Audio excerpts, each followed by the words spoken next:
Well, it's a beautiful spring day here in Lake Arrowhead, California. And I've got all the parts assembled for my repurposed Vibro clone. Here's a reverb tank out of a 69 Twin. And look at that cool camouflage bag I got for it. I'm going to probably put some of these here on the bottom. Here's an assortment of terminal strips. I'm probably going to need more of those. I'm going to use terminal strips point to point on this. And these are just going to be kind of shielding against the from the chassis. Here's some nice new old stock preamp sockets. And some nice old tube shields. Here's some bear claws. Some old nice knobs. Here's a reverb cables that I made myself. Check out these knobs. I'm going to use those on the normal channel, and these are going to be on the abnormal channel. Here's some chassis straps and assorted nuts and bolts. And over here we got a collection of the caps. We got our little 2525 electrolytics. Got an assortment of old and new and borrowed and blue caps here. I know some of you guys out there are like, oh man, don't use any old stuff in a new build. Yeah, okay. You go ahead and do what you want to do. I'll do what I want to do, okay? Here's a mixture of old and new. Got some of the stuff for the power supply. And here's the transformers. Got a nice Hammond reverb transformer. Got a tone clone choke. A Haybor Tweed Pro output transformer. And a beautiful freaking Mercury Magnetics 59 Bassman power transformer. And here's some RCA stuff. All right, stay tuned. And here is my repurposed Super Twin chassis that's going to be a Vibroverb clone. Let's try and stay out of the sun here. So there were a bunch of holes I didn't know what to do with. So I thought, what better use of some worthless Federal Reserve pennies that are probably worth about 0.0001% of face value. Put some of those in there to plug up some of those unwanted holes. I just brazed them in there. And then on my trip to Europe, one of my several trips to Europe, I actually brought home some €2 coins. And those fit perfectly in some of the old octal sockets. Doesn't look too bad on the inside. The back is a little ugly, but who cares? Do you ask me if I care? My GAF is gone. I have none. Alrighty. So there you go. Next step is I'm going to make the faceplate and backplate for this beast. Alright, and here's the pots all cleaned up. Again, a mixture of old and new. You know, there's going to be haters out there that are going to say I should only use new stuff in a new build, but this isn't a new build. This is a repurposed build. And you know, I've learned something. Haters are going to hate. Statists are going to state. And if you don't like it, you can always try lumping it. Or as my wife would say, you could go sit on a pin. Anyways, we got your 3 meg reverse audio there. We got a couple of 250K audios. There's a 50K. That one's a little messy, but hey. Nice 50K reverse audio. 250K audio. I don't know where that 100K came from. And here is a beautiful bias adjustment potentiometer contributed by Todd Sims, thank you, Todd. This thing turns about 30 times. It feels broken, but it's not. It just has a huge adjustment. Very, very, very, very cool pot. So there you have it. All right, folks. Here's the first coat of red on my faceplate.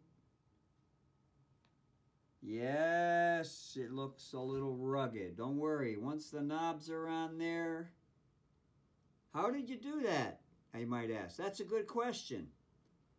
I use an iron and laser printer, and I just put it on there, and I'm going to coat it over with about 10 coats of clear now. Yeah, looking good. Looking good. Okay, here's a quick update. Working under the most primitive of conditions. I have the terminal board ready, almost ready to go in. I hope I've got all the parts in there. Of course, I'm going to double check them all as I wire it in. And I got to thank Doug Hoffman and Rob Robinette, among others. Got a mixture of old and new here. Got some cool blue Fender caps here. And, oh, there's a Black Beauty. I've heard from most people they're pretty good. I didn't have a small .1 to fit in that spot, but I did find this matchless. Hopefully that's good. At the new electrolytics. Got a broken opto coupler here standing in for the one that's in the mail. It should be here. Actually, it's probably already there. And yeah. And here's the front panel. Very nice. And I cobbled this together from the Super Twin. This is going to go under the circuits. Why don't they call me a pack rat for nothing? Alrighty. Next up, I'm going to put all the pots in and assemble the front panel. All right. Okay, folks. I've got my AC wiring started. I wired in the AC plug. Went over to the receptacle, and then from there the black went to the fuse, and then the other side of the fuse went to the black on the power transformer, and the white went to the courtesy plug and over to the both sides of the AC switch, or sorry, one side of the AC switch, the other side went back over to power transformer. I got everything, and I tested all the voltages.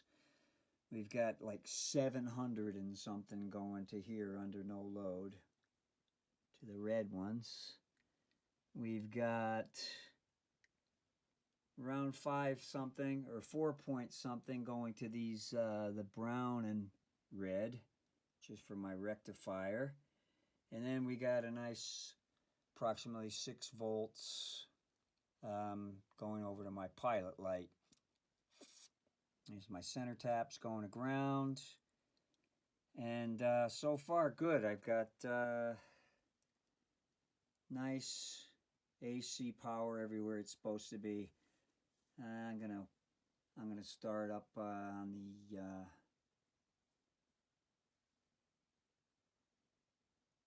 the heater wires next, I guess. I'm still messing around with the front and rear plates for the controls. Had a little setback there, so stay tuned. Heater wires all done up. Very nice. Going to the 6L6s, and then it's going to go over there. You can follow the green wire, end up with the pilot light assembly, which is waiting for the faceplate. Alrighty, onward. And here's the proverbial doghouse. All wired up. And the doghouse cover can go right on there like that. Very nice. And the wires are all labeled and coming out the other side. Huh. Alrighty then. Doghouse. Here's the top view. Here's your ground wire and your doghouse wires coming out there. Yeah. Output transformer. And once again, all the reverb transformer. Next up, bias board. It's going to go right about there, right over that 1976 penny. Here's a final shot of the board before I secure it in there. The ground's going to go there. And here it is before I'm going to bolt it down in there. I got rubber grommets and silicone under there for padding. And I got a fiber board underneath the board so that everything doesn't short out. I've doubled and triple checked it for errors, and I'm sure there's only about 10 or 12 errors there. Here's my tremolo circuit, phase inverter, etc., etc. Alrighty, back panel in place with all the, there's me and my sweetheart, with all the, sorry for the terrible lighting. We are under very primitive conditions here. Alright, got to make a label for that.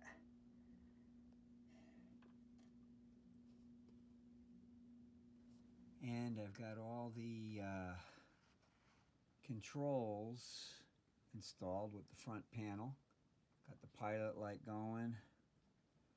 And all the controls. I'm going to install the jacks externally, wire them up, and then install them. And so here we have it.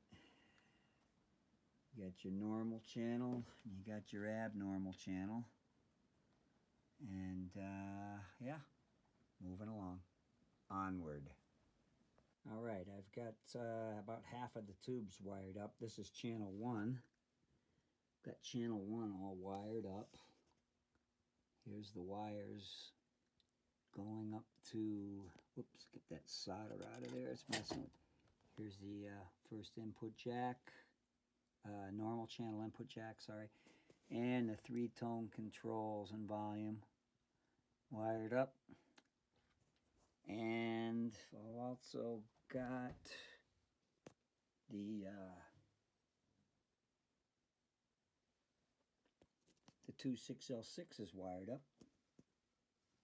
It looks like they're going to be alright. We'll see. Here's my 1 ohm wire wound resistor. I can take a cathode reading at the rectifier. Alright, onward. Here's how I wire my jack. So I wire it all up outside. There's your ground, and here's your input going to the grid. I wire it all up outside. It's so much easier than wiring it in the chassis. And I just flip it around. Great. Damn, I mean Sam. A lot of wires. I'm up to number 5. Getting there. Alrighty, onward. Okay, I've completed all the wiring on this, and I remember I was driving on the road one time with Pine Top, and we passed this battleship in a harbor somewhere.